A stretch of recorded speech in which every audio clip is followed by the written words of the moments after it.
Good morning students. तो कैसे हैं आप सब। मैं साहिल रावत, आपका इंग्लिश मेंटोर, स्वागत करता हूं बच्चों आपका आज की क्लास में। तो चलते हैं सीधा क्लास की तरफ। लास्ट क्लास में हम डिस्कस कर रहे थे chapter from the diary of Anne Frank, written by Anne Frank. ठीक है, ये एक लड़की है 13 साल की, एनी फ्रैंक इसका नाम है। इसका एक्चुअल नेम है बच्चों एनिलेज मैरी। ठीक है, इसको शॉर्ट में बुलाते हैं प्यार से एनी फ्रैंक। क्लियर है। इसके बारे में हमने थोड़ा सा जाना था कि ये लड़की जर्मनी में पैदा हुई थी। She was a Jewish girl, वो एक यहूदी लड़की होती है। ठीक है, और जैसी वर्ल्ड वॉर सेकंड स्टार्ट होता है, पावर में हिटलर आ जाता है, तो क्या करता है, सभी जूइश लोगों को मारना शुरू कर देता है। तो इसलिए इसकी फैमिली को वहां से भाग के कहाँ जाना पड़ता है, एम्स्टर्डम में जाना पड़ता है। ठीक है, ओके, ये सब हमने देखा था।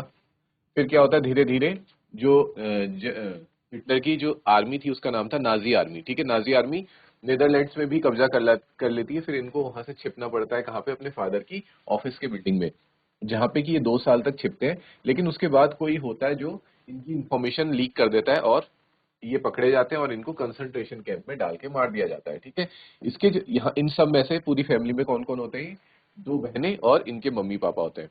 तो पूरी 4 लोगों की फैमिली में से सिर्फ कौन बचते हैं, फादर ओटो फ्रैंक बचते हैं। वो बाद में क्या करते हैं, वापस से नीदरलैंड्स जा करके जो उनकी बेटी एक डायरी लिखा करती थी, ठीक है, उसी डायरी को हम पढ़ने जा रहे हैं। तो उस डायरी को वापस से ढूंढते हैं, और उस डायरी में जो चीजें लिखी होती है उन्हें लगता है कि ये चीजें दुनिया को जानना बहुत जरूरी है। ठीक है, तो इसलिए दुनिया के सामने उसको प्रेजेंट करने के लिए क्या करते हैं, उसको पब्लिश करवाते हैं इंग्लिश लैंग्वेज में। और उसका नाम होता है the diary of a young girl. और इसी diary of a young girl जो किताब है, इसमें से बच्चों कुछ इंपॉर्टेंट एक्सट्रैक्ट्स लेके आपका ये चैप्टर बनाया गया है। ठीक है, ये सारी चीजें हमने देख ली थी।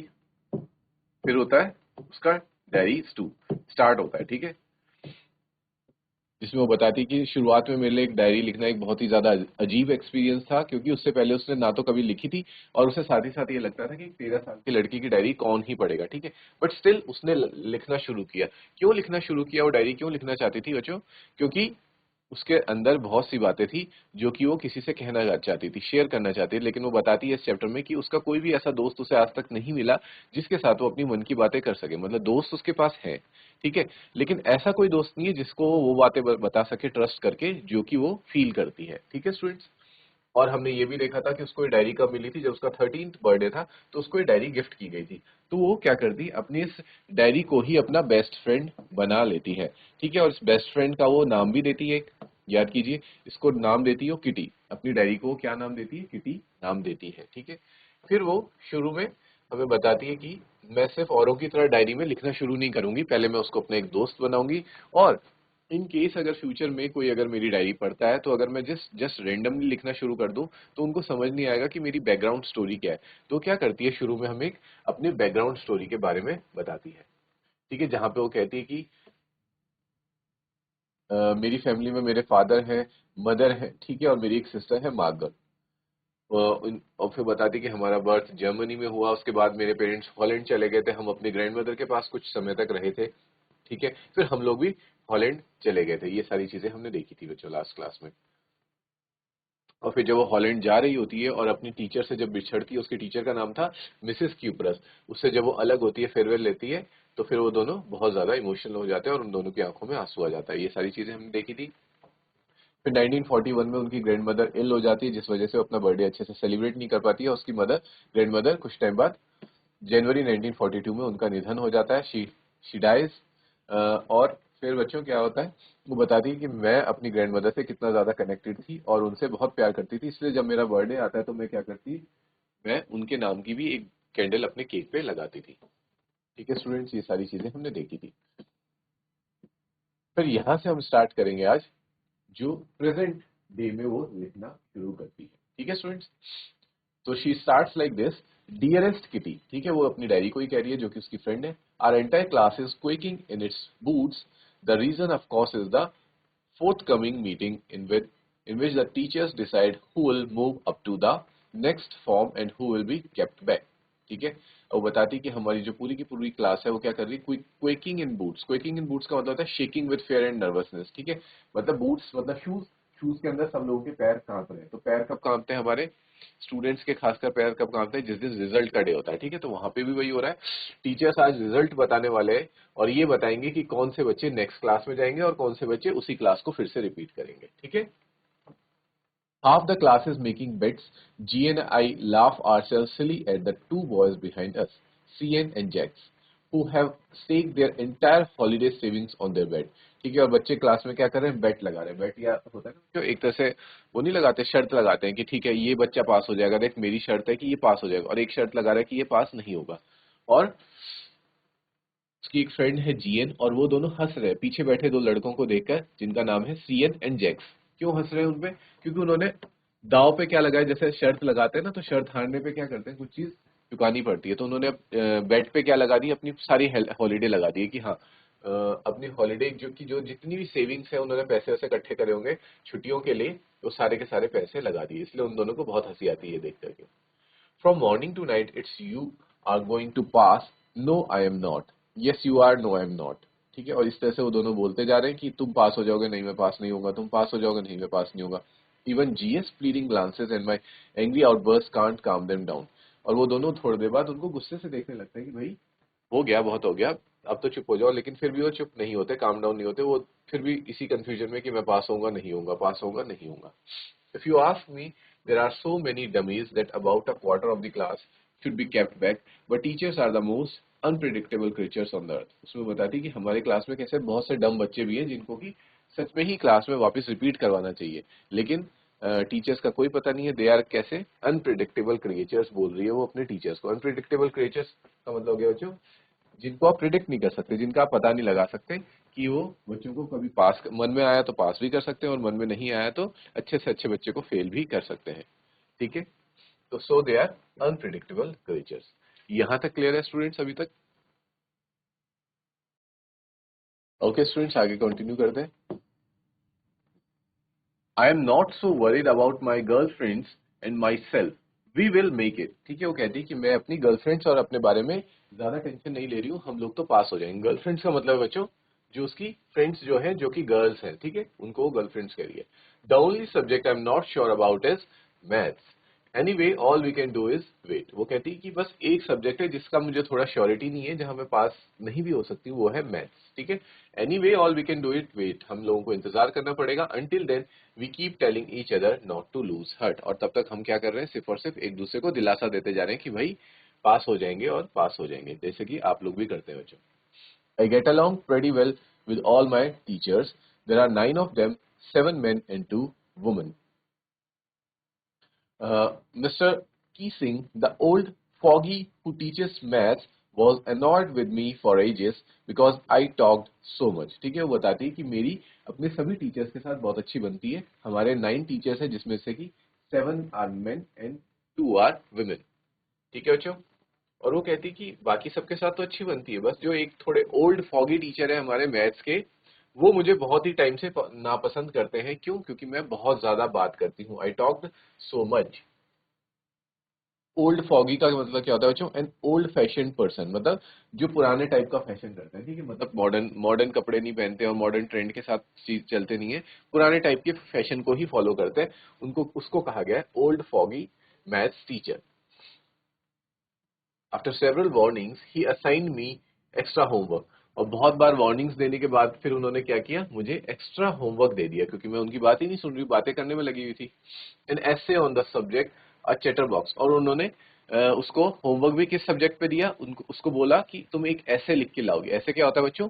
ऐसे होता है आपका निबंध। ठीक है, आप भी लिखते होंगे ऐसे, तो उसे निबंध लिखने को बोला किसमें, और सब्जेक्ट उस टॉपिक दिया अ चैटर बॉक्स। और चैटर बॉक्स कौन होता है बच्चों? चैटर बॉक्स वही होता है जो बड़बोला इंसान होता है। उसी पे ही, इसी टॉपिक पे उसको ऐसे लिखने को बोल दिया, जबकि वो खुद एक क्या है, बहुत बड़बोली इंसान है। Clear students? A chatter box, what can you right about that? वो कहती है कि चैटर बॉक्स के बारे में क्या ही लिख सकते हैं। I would worry about that letter, I decided, मैंने सोचा कि चलो इस बारे में मैं बाद में टेंशन लूंगी, पहले मैं रिजल्ट का तो देख लूं। आई jotted down the title in my notebook, और मैंने क्या किया, जॉटेड डाउन का मतलब होता है बच्चा नोट डाउन करना। जैसे कि टीचर पढ़ाते वक्त आपको बोलते हैं ना कि इसको नोट डाउन कर लो, तो उसी को कहा जाता है जॉटेड डाउन। ठीक है, the title in my notebook, tucked it in my bag and tried to keep quiet, और tucked का मतलब होता है उसको मैंने नोटबुक को अपने बैग में रखा और फिर कोशिश करी कि अब मैं चुप रहने की कोशिश करती हूँ। क्लियर है यहाँ तक ये वाला पैराग्राफ? आगे बढ़ते हैं बच्चों नेक्स्ट पैराग्राफ के। That evening, after I had finished the rest of my homework, the note about the essay caught my eye. फिर वो बताती है कि उसी शाम जब मैंने अपना सारा होमवर्क कर लिया था तो मेरी नजर किस पे जाती है, उसी होमवर्क पे जो मुझे दिया गया था मैथ सर के द्वारा कि चैटर बॉक्स पे एक ऐसे लिख के लाना है। I begin thinking about the subject while chewing the tip of my fountain pen. और जैसे कि आप लोग भी करते हैं बच्चों, सोचते वक्त अपने पेन को चबाने लगते हैं ना, तो वो भी क्या करती है, अपने पेन को चबाती, फाउंटेन पेन की टिप को चबा रही होती है और साथ ही साथ उस टॉपिक के बारे में सोचती है कि मैं इस पे क्या लिख सकती हूँ। Anyone could ramble on and leave big spaces between the words, but the trick was to come up with convincing arguments to prove the necessity of talking. ठीक है, वो कहती है कि कोई भी रेम्बल ऑन कर सकता है। रेम्बल ऑन का मतलब बच्चों होता है टॉक और राइट एमलेसली फॉर लॉन्ग। ठीक है, अगर ऐसे लिखना है तो उसमें कुछ भी लिखते चले जाओ, ऐसा कर सकते हैं। लेकिन सबसे बेटर ट्रिक क्या है कि कुछ आप ऐसे आर्ग्यूमेंट्स लिखो, कन्विंसिंग आर्ग्यूमेंट्स लिखो, मतलब a statement made in such a manner that people believe it.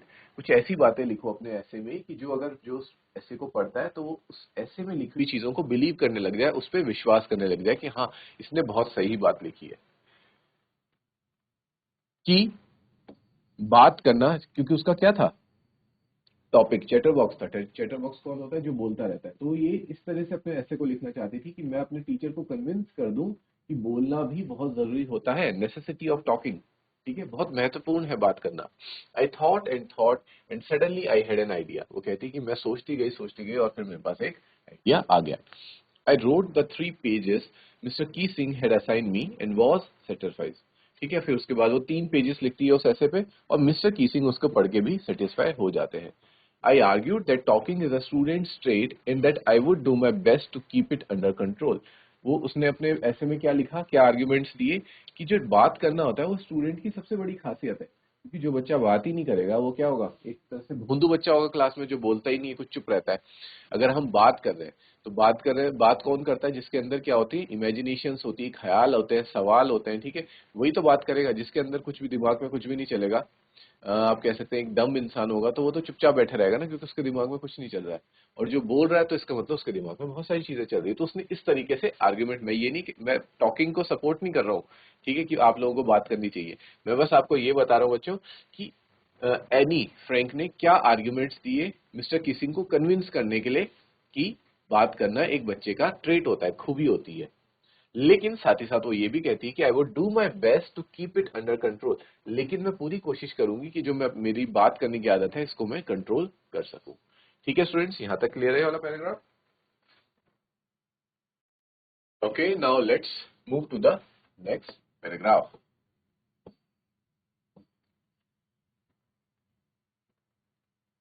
But that I would never be able to cure myself of the habit since my mother talked as much as I did, if not more, and that there's not much you can do about inherited traits। और साथ ही साथ वो ये भी कहती कि sir मैं कोशिश तो पूरी करूंगी बात ना करने की, लेकिन मुझे लगता नहीं कि मैं अपने आप को ठीक कर पाऊंगी। क्यों? क्योंकि जो मेरी मदर थी, मेरी मम्मी थी, वो भी बहुत ज्यादा बात करती थी या करती है, बहुत ज्यादा बात करती है, और उन्हीं से ये ट्रेट, ठीक है, आप बोल सकते हैं ये गुण जो है वो मेरे अंदर आया है। और ये कैसा ट्रेट है, एक इनहेरिटेड ट्रेट है। ठीक है, वो ये कहती है कि एक इनहेरिटेड ट्रेट है, जो जैसे ट्रेट्स होते हैं ना बच्चों, जो माँ बाप से बच्चों में आते हैं, तो वो इसको भी एक ट्रेट ही कहती है कि जैसे मेरी मम्मी बहुत ही ज्यादा बातूनी है, तो वो ट्रेट मेरे अंदर भी आ रखा है और इसको ठीक कर पाना बहुत मुश्किल है। इनहेरिटेड ट्रेट्स, देखो, क्वालिटीज फिजिकल और mental that one gets from one parents. ये क्वालिटीज होती है, कुछ गुण होते हैं। अब ये कुछ भी हो सकते हैं, फिजिकल भी हो सकते हैं, मतलब शारीरिक भी हो सकते हैं, और मानसिक भी, मेंटल भी हो सकते हैं, जो आप लोगों को अपने पेरेंट्स से मिले होते हैं। जैसे कि बच्चों, हाइट एक ट्रेट है, ठीक है, बच्चों पेरेंट्स से बच्चों में आता है।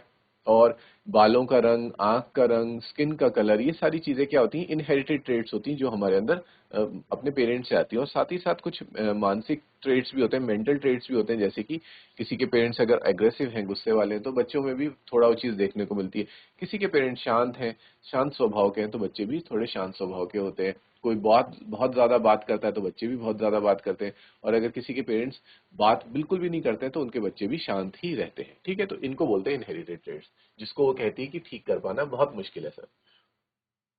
Mister Keesing had a good laugh at my arguments, but when I proceeded to talk my way through the next lesson, he assigned me a second essay। ठीक है, तो वो बताती है कि मिस्टर कीसिंग ने जब मेरा ऐसे पढ़ा तो वो बहुत ज्यादा हंसे। ठीक है, क्योंकि जो जो आर्ग्यूमेंट्स मैंने दिए हुए थे ना, तो आप भी बच्चों सुन रहे हो उन आर्ग्यूमेंट्स को, तो आपको भी बहुत हंसी आ रही हो कि ऐसे कैसे हो सकता है, बात करना कोई ट्रेड्स थोड़ी होता है। तो मिस्टर कीसिंग भी ये सब सुन के हंसे कि एक बच्ची ने अपने आप को सही प्रूव करने के लिए क्या क्या आर्ग्यूमेंट्स दिए रखे हैं, ठीक है। लेकिन जैसे ही लेसन आगे चल रहा था, सर पढ़ा रहे थे और मैं फिर से बात करने लगी, तो उन्होंने मुझे एक और पनिशमेंट दे दी और एक और ऐसे लिखने के लिए दे दिया। This time it was suppose to be an incorrigible chatterbox. और इस बार क्या टॉपिक था? An incorrigible chatterbox. Incorrigible क्या होता है बच्चों? Something that can not be corrected, usually a bad quality, ठीक है। एक ऐसा चैटर बॉक्स, एक ऐसा बड़बोला इंसान जो कभी भी ठीक नहीं हो सकता, कभी भी अपनी आदत सुधार नहीं सकता, ये टॉपिक उसको दे दिया। I handed it in and Mr Keesing had nothing to complain about for 2 whole lessons, ठीक है। और फिर उसके बाद क्या हुआ कि मैंने वो टॉपिक को, उस जो उन्होंने होमवर्क दिया था उसको क्या कर लिया, हैंडेड इट इन मतलब फिर से नोट डाउन कर लिया। और उसके बाद 2 और लेसन्स थे मिस्टर कीसिंग के, और उसमें मैं उनको कंप्लेन का कोई मौका नहीं दिया। इसका मतलब मैंने बिल्कुल भी बात नहीं करी। However, during the third lesson, he had finally had enough. Annie Frank, as punishment for talking in class, write an essay entitled "Quack Quack Quack," said Mr. Chatterbox. और थर्ड लेसन में जब वो फिर बात करने लग जाती है, तो वो फिर से एक पनिशमेंट देते हैं, उसको बोलते हैं कि अब तुम ऐसे लिखोगी किस पे? इसका टॉपिक है quack quack quack said mister chatterbox, ठीक है। जैसे क्वैक क्वैक करती है ना डक, तो तुम भी वैसी क्वैक क्वैक करती हो। और उसका नाम क्या दे दिया है एनी फ्रैंक को? मिस्ट्रेस चैटरबॉक्स, ये नाम दे दिया। तो इस टॉपिक पे उसको फिर से एक ऐसे लिख के आना है, ठीक है बच्चों। ये करेक्ट, ये याद है आपको? समझ आ गया? और ये जो वर्ड मीनिंग्स है वो आपको साथ साथ याद करनी। इनहेरिटेड ट्रेड्स, जो ट्रेड्स हमें पेरेंट्स से मिलते हैं। इनकरेजिबल, जिसको कि ठीक नहीं किया जा सकता, that can not be corrected. ये सारे पॉइंट्स भी आप नोट करते हुए चलिए। Okay students, let's move to the new paragraph now. देखो इस तरह से ये मिस्टर कीसिंग है और वो एना को डांट रहे हैं, होमवर्क पे होमवर्क देते चले जा रहे हैं, और हैना की देखो कैसी शक्ल बनी हुई है, और बाकी सारे बच्चे इस बात पे हंस रहे हैं, ठीक है। The class roared. I had to laugh too, though I had nearly exhausted my ingenuity on the topic of letterboxes. It was time to come up with something else. वो कहती है कि क्लास रोर करने लगी। Roar मतलब होता है बच्चों की हंसने लग जाती है, ठीक है। हंसने वाली आवाज में दहाड़े मार के हंसने लगती है, और साथ ही साथ मुझे भी हंसना पड़ता है, क्योंकि जब सब हंस रहे हैं और मैं नहीं हंसूंगी तो कैसा फील होगा? बेइज्जती वाला फील होगा। इसलिए सब हंस रहे हैं तो मैं भी हंस देती हूँ अपनी ही उस पे, पनिशमेंट पे। लेकिन वो साथ ही साथ ये भी कहती है कि मैं एग्जॉस्ट हो चुकी थी। एग्जॉस्ट का मतलब होता है बच्चों थक जाना, क्योंकि एक ही टॉपिक पे उसको बार बार ऐसे मिलता जा रहा था, ठीक है। थकना, chatterbox chatterbox chatterbox, इस टॉपिक पे बार बार उसको ऐसे लिखने के मिल रहा था। इसलिए वो कहती कि मुझे अब कुछ और करना पड़ेगा ताकि मुझे किसी और चीज में मिले, समथिंग ओरिजिनल, किसी ओरिजिनल चीज में मुझे लिखने को मिले। इंजेन्युइटी का मतलब था बच्चों ओरिजिनलिटी एंड इन्वेंटिवनेस, क्योंकि वो एक ही चीज बार बार लिखती जा रही है ना। एक बार चैटर बॉक्स का मिला उसे टॉपिक तो उसने लिख दिया, दोबारा मिला दोबारा लिख दिया, तीसरी बार मिला तो बार बार चीजें क्या हो रही है, रिपीट होती चली जा रही है। तो उसको ऐसा लग रहा है कि मैं कुछ भी ओरिजिनल नहीं लिख रही हूँ, उसी चीज को कॉपी करते लिख रही हूँ। तो मुझे, मेरी इंजेन्युइटी खराब हो रही है, मुझे कुछ नया टॉपिक चाहिए जिसपे मैं कुछ नई बात कर सकूं। उसकी फ्रेंड होती है साने, who's good at poetry, offered to help me write the essay from beginning to end in verse and I jumped for joy।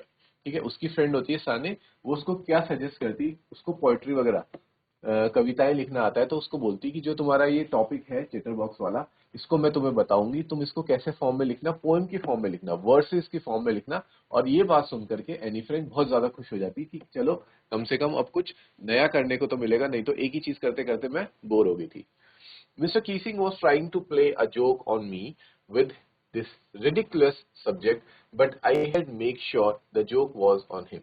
ठीक है, अब वो कहती है कि मिस्टर कीसिंग इसी टॉपिक पे बार बार मुझे देख करके क्या करना चाह रहे थे, मेरा मजाक उड़ाना चाह रहे थे, लेकिन मैंने कुछ ऐसा डिसाइड किया कि मैं उल्टा उनका ही मजाक बना दूंगी। I finished my poem and it was beautiful. It was about a mother duck and a father swan with 3 baby ducklings who were bitten to death by father because they quacked too much. Luckily, Mr. Keesing took the joke the right way। वही कहती है कि फिर मैंने क्या किया, उसी चीज को जो उन्होंने बोला था, quack quack quack said the mistress chatterbox, उसको एक पोएम की फॉर्म में लिख दिया, अपनी पोएम। और बहुत ब्यूटीफुल पोएम वो थी। वो किसके बारे में थी? एक मदर डक के बारे में थी और एक फादर स्वॉन के बारे में थी। और उनके क्या थे? 3 छोटे छोटे बच्चे थे जिनको कि उनके फादर स्वॉन ही मार देते हैं, क्योंकि वो बहुत ज्यादा क्वैक क्वैक क्वैक करते हैं। तो देखो बच्चों, इस पोएम के थ्रू वो क्या बताना चाह रही है, वो मिस्टर कीसिंग को ही गलत ठहरा देती कि मिस्टर कीसिंग से कंपेयर कर दे रही है फादर स्वॉन को, जो कि अपने बच्चों को मार देता है सिर्फ और सिर्फ क्या करने पे, बहुत ज्यादा क्वैक क्वैक करने पे। तो इनडायरेक्टली वो किस पे कमेंट करना चाह रही है, वो मिस्टर कीसिंग पे ही कमेंट कर रही है कि भाई इतनी बुरी बात भी नहीं होती बातें करना, अगर कोई बात कर रहा है तो उसको इतनी ज्यादा सजा नहीं देनी चाहिए, ठीक है।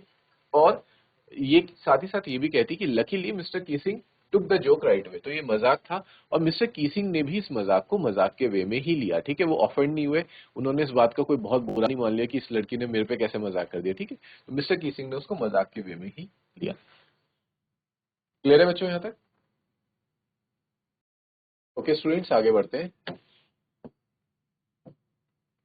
He read the poem to the class, adding his own comments into several other classes as well. ठीक है, फिर उसने क्या, उन्होंने मिस्टर कीसिंग ने क्या किया कि उस बुक को, उस पोम को सबके सामने रीड किया उस क्लास में, और उसमें कुछ अपने कमेंट्स भी ऐड करे, ठीक है, ताकि बच्चों को अच्छे से समझ आए। तो उसमें थोड़ा बोलते हैं ना मिर्च मसाला ऐड किया, तो उन्होंने वो मिर्च मसाला ऐड करके अपनी क्लास में भी और दूसरी क्लासेस में, क्योंकि वो पोएम जो उसने लिखी थी बहुत ही अच्छे वे में लिखी थी। क्योंकि देखो बच्चों, एनी फ्रैंक का माइंड कितना ज्यादा क्रिएटिव है, वो चाहती तो उसको जैसे कि सर ने होमवर्क दिया था वैसे ही कर देती, लेकिन उसके सर भी इस बात से इंप्रेस हो गए कि मैंने इसको एक ऐसे लिखने को दिया था और इसने वो ऐसे किसके फॉर्म में लिख दिया, एक पोम की फॉर्म में लिख दिया, और इतना अच्छे तरीके से लिखा है और एक इतनी अच्छी स्टोरी बनाई है उसमें और इतना अच्छा मैसेज दिया है, तो उनको वो बात पसंद आती है। भले ही वो एज अ जोक होता है उन पे ही खुद, लेकिन फिर भी उनको वो चीज अच्छी लगती है और वो क्लास में रीड करते हैं, अपने कमेंट्स वगैरह उसमें ऐड करते हैं और दूसरी क्लासेस में भी जा जाके उसको सुनाते हैं। जैसे कि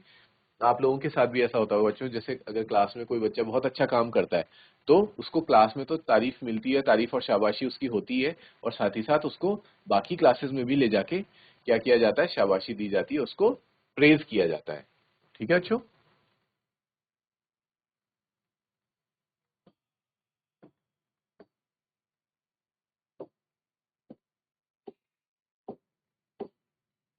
ओके स्टूडेंट्स, फिर उसके बाद क्या होता है, since then I have been allowed to talk and have not been assigned any extra homework.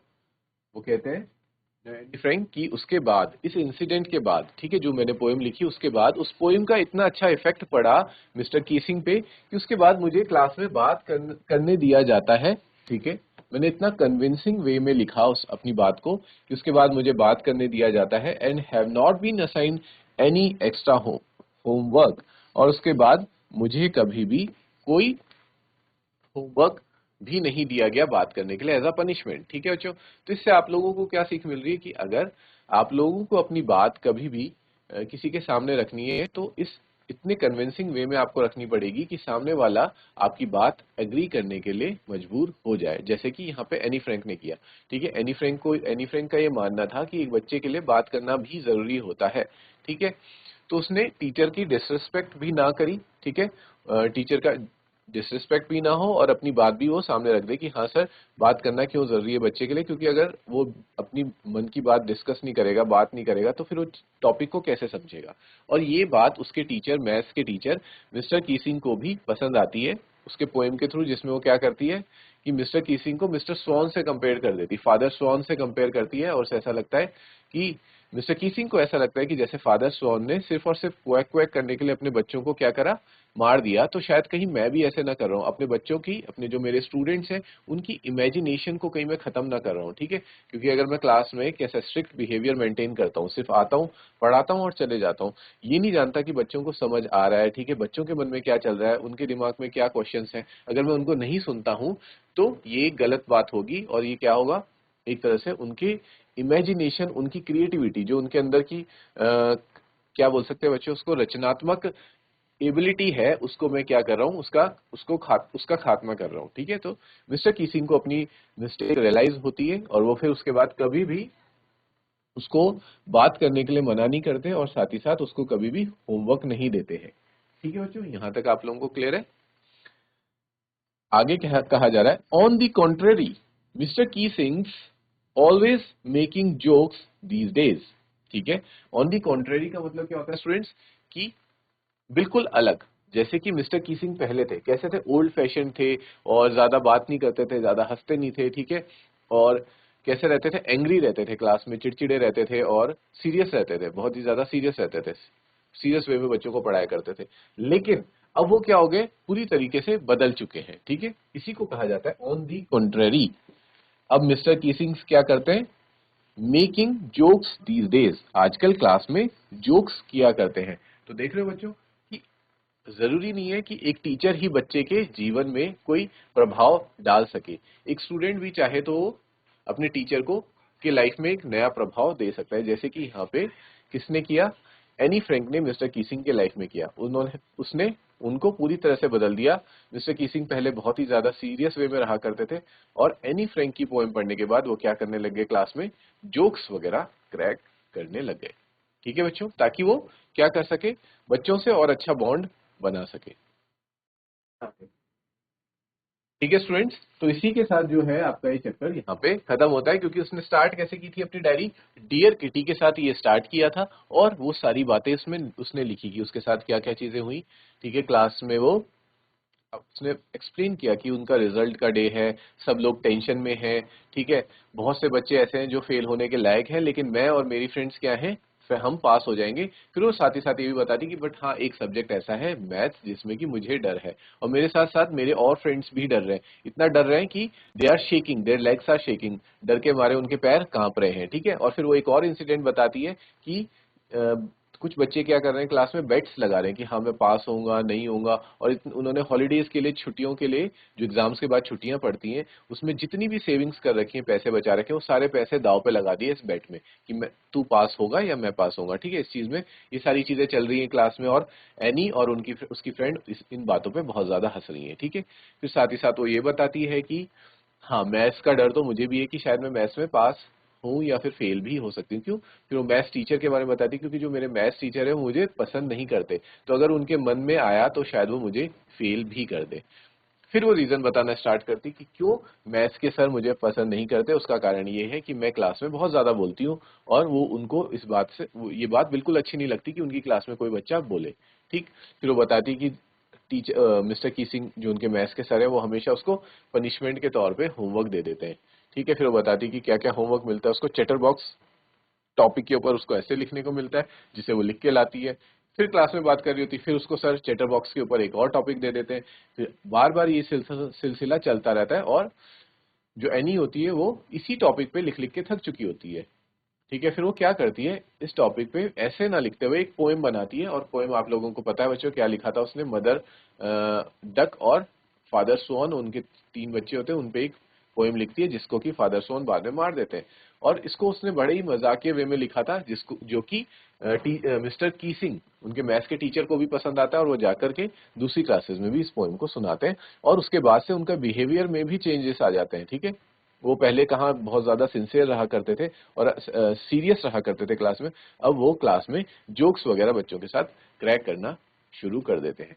तो इसी के साथ बच्चों वो अपनी डायरी को फिनिश करती है। नीचे लिखा गया extracted from the diary of a young girl, जो किताब है ना बच्चों, the diary of young girl, वहां से ये जो स्टोरी है आपके पास, ये एक्सट्रैक्ट लिया गया है, उसका छोटा सा हिस्सा लिया गया है विद स्लाइट एडेप्टेशन, मतलब थोड़ा बहुत उसमें बदलाव भी आपको देखने को मिल सकता है। तो ये था बच्चों diary of a young girl का एक छोटा सा एक्सट्रैक्ट एनी फ्रैंक की लाइफ के बारे में। ठीक है बच्चों, तो आज हम इस चैप्टर को यहीं पे एंड करते हैं। हमारा चैप्टर की एक्सप्लेनेशन कंप्लीट हो चुकी है। नेक्स्ट क्लास में मिलेंगे बच्चों इस चैप्टर के क्वेश्चन आंसर्स के साथ। Till then take care, have a good day and thank you students.